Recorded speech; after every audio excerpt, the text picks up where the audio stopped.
Albatta, bул учурда кыргыздын уял болгондан өзүң уял деген сөзү эске түшөт экен. Мына Мадумаровдун жүзү чексиз жарык. 62 күбө чакырды. Өздөрү чакырды, мен эмес. Бир добуштан Мадумаровдун чечими Кыргыз Республикасынын пайдасына чечилген деген жоопторун беришти сотто.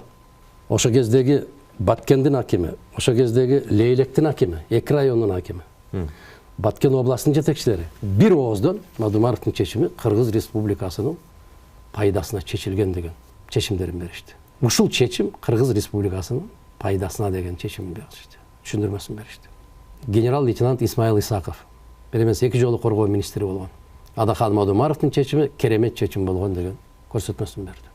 Мындайча айтканда 5 генерал чакырылган болсо, 5 генералдын бүтүндөй баары Мадумаровго баракелде деген баасын беришти. Сиз айткандай тарыхый деген мына тарых силерге ушул. Эми үчүн жабык өткөрөт сотторду. Мына ушундай акыйкаттык элге жетип калбасын деген коркунуч менен жабык. Эгерде сот процессин түз эфирден көрсөтүп турса, керемет болмок да, укмуш болмок. Таң аябай өкүнөм. Сотто баары мени колдошту, каап ошонун баарын ачык көрсөткөндө деп кезектеги баш айлантуу ыкмасын колдонууга аракет кылып, жалган сүйлөп жатканын акыл эстүү адамдын баары эле түшүнүп турса керек. Кантип Кыргыздын жерин Тажикке берип, кайра алардан 49 жылга арендага алганга макул болуп кол койгон адамды туура кылган десин Кыргызга күйгөн адам. Аны ошо өзүнө окшогон 2 эмес 1000 жүздүү саясий оюнчулар эле барып чыккынчылыкты туура деп колдобосо, башка акыл эси жайында калың кыргыз эли эч качан туура деп айтпайт. Балким ошол сотко катышкан адамдар дагы чынында кандай сот болгонун, ким кандай көрсөтмө бергенин айтып чыгышаар.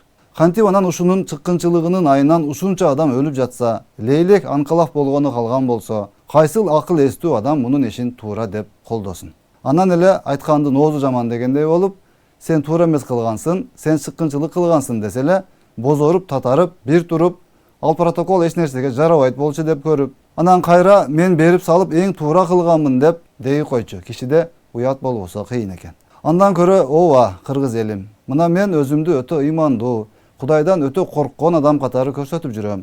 Аны үчүн көчөдө отура калып намаз окуп аткан видео фотолорумду чыгартып көрдүм. Отурган креслома жай намазды коюп алып интервью берип да көрдүм. Чубак ажынын көзү тирүүсүндө араб коноктору менен жүргөн жерине барып алып, видео кылып, кийин чубак ажы устаз каза болуп калганда жаназасына жол алыс, машина да жүрбөйт, самолет да учпайт деп уялбастан урдуруп коюп, Бишкектен Базаркоргонго дагы келбей койгонмун. Бирок буга окшогон жүздөгөн фактыларга карабастан, баары бир мен өтө чынчыл, ыймандуу адам катары айтып коеюн. Ошол кезде мен жаштык кылып, бейбаштык кылып, же акылым жетпей, же духум жетпей, же аларга азгырылып, алданып, напсимди тыя албай, айтор кээ бир себептерден улам ушинтип катачылык кетирип койгон элем. Мени кечирип коюңуздар. Ошол жерде мерт кеткен жалпы адамдардын арбактары да тынч жатсын. Алардын жакындары да мени кечирип койгула.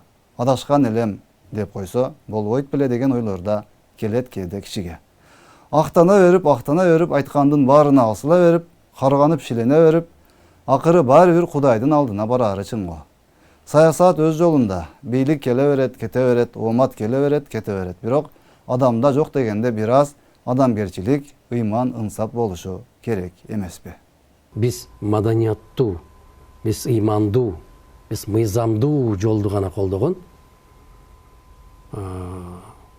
ушундай тарбия көргөн партиябыз.